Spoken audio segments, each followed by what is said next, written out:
Hi, my name's Gina Fusco.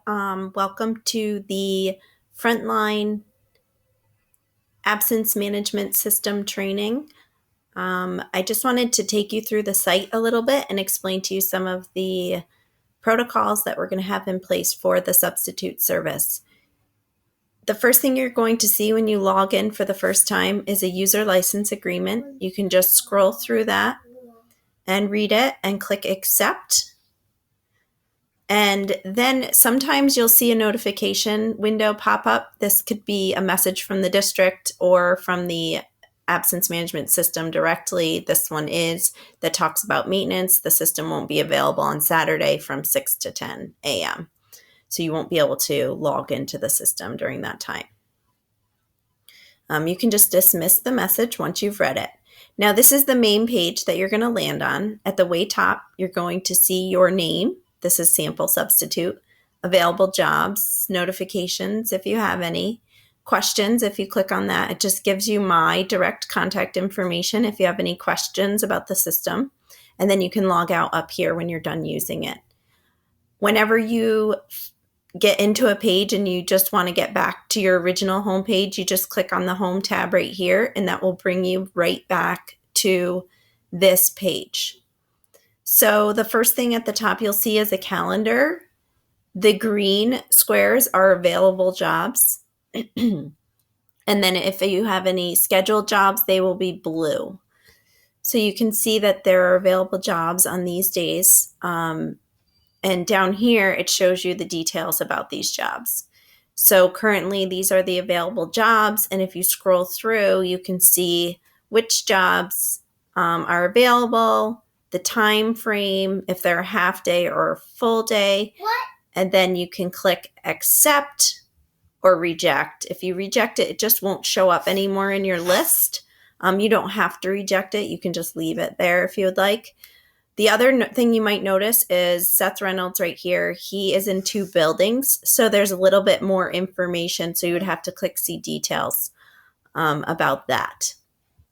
So these are the available jobs that you could potentially accept. So the next thing we're going to show you is right here, you would have your scheduled jobs. And if you have accepted a position, in here is where you can find if the teacher uploaded any lesson plans or information for that job. You can also delete jobs that you accept in here. So you have the option to cancel your workday, and you can do that up to 2 hours before the workday starts. Anytime after that, you will need to call the main office of the building that you are supposed to sub in. Here you can see past jobs. And then this little feature right here is called non-work days. This is great because if the system has you written in for a non-work day, you just click here and add non-work days. And let's say you have a doctor's appointment on a specific day. I'm going to say the 26th. I could repeat that every day or every Thursday because that's a Thursday until a specific date. What? And you can put the reason or not, it's up to you. And then you just hit, I'm going to not repeat it. And then you just hit the save button. Now on January 26th, for any jobs on that day, I won't see them. And it shows up in gray on my calendar. It's a non-work day. And I won't receive phone calls for jobs that day. So it's a really nice little feature right here that you might want to use. So that's really it for this section. And again, I can see the available jobs here. Now, the other area that you really want to look at is the preferences. Up here, you just see available jobs. That's what we already are looking at. History would be your fulfillment history. Feedback is where you can leave feedback for a job that you fulfilled. So you can leave a feedback to the teacher about the job. And then preferences right here. This is most important.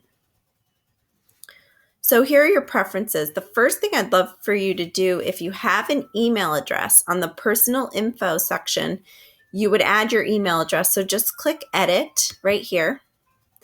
And in here, add your email address. I'm going to add just a generic email. that I have, just to give you an idea. And then you have to confirm it. Okay, you don't need to put in your street address or any of that information, and just click apply. Here also, if your phone number is incorrect or if you change your phone number or it's not the one that you want, you can change your phone number here as well. And that would change your login if you did that. You're going to click apply. And now I have an email address here. Turn off calling. So the system will auto call people, substitutes, if there is an unfilled absence within 48 hours of the start time of that absence.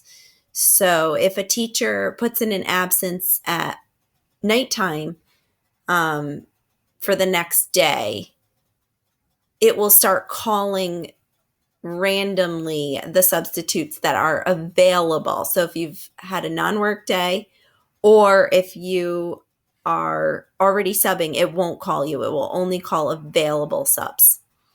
Okay, so you could turn off calling if you want and only use the online system, but it's going to limit the jobs that you get.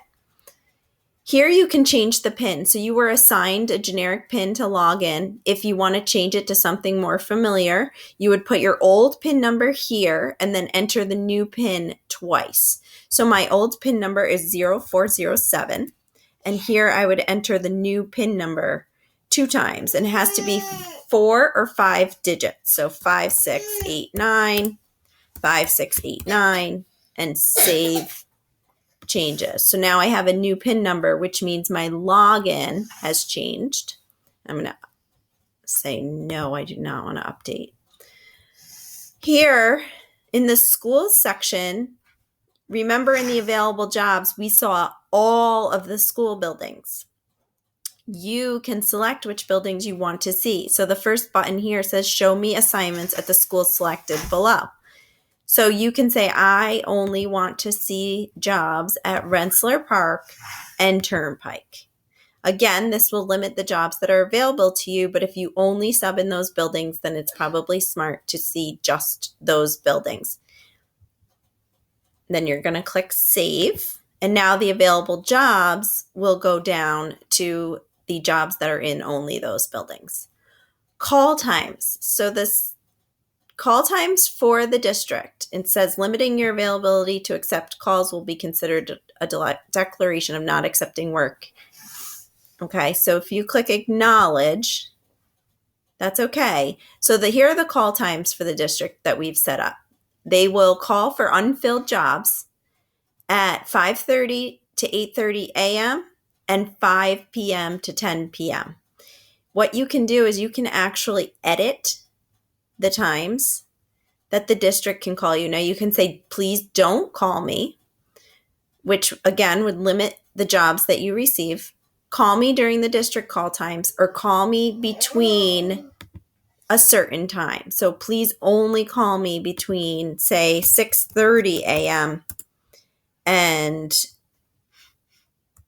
8:30 p.m. So this will cut off that 5:30 to 6:30 time for calling and that 8:30 to 10 o'clock time for calling. And you can apply it only to one day of the week, or you can apply it to all days of the week. And I'm going to hit cancel on that because I don't want to change my call times. I want to leave them the district times. And the last thing is, if you substitute in another district that uses ASOP, you can actually combine your accounts. I already had a sub do this. They work in Troy as well. You would create a 6-digit PIN number, and it will find your account in another district. And so you will see all available jobs for both districts right here.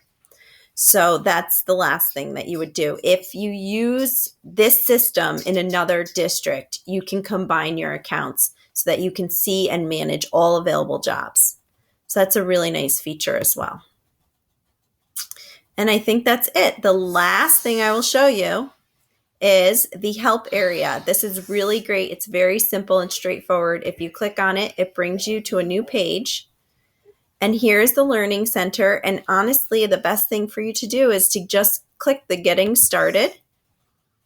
And it will take you through the basic training video and then some additional features. So It shows you how to do all of the things that I just showed you, but it also gives you some of the basic information about the absence management system. You will receive a phone call or an email if a job ends up getting canceled that you were filling in for. You'll get notification for that. Again, if you ever have a question, please email me directly or call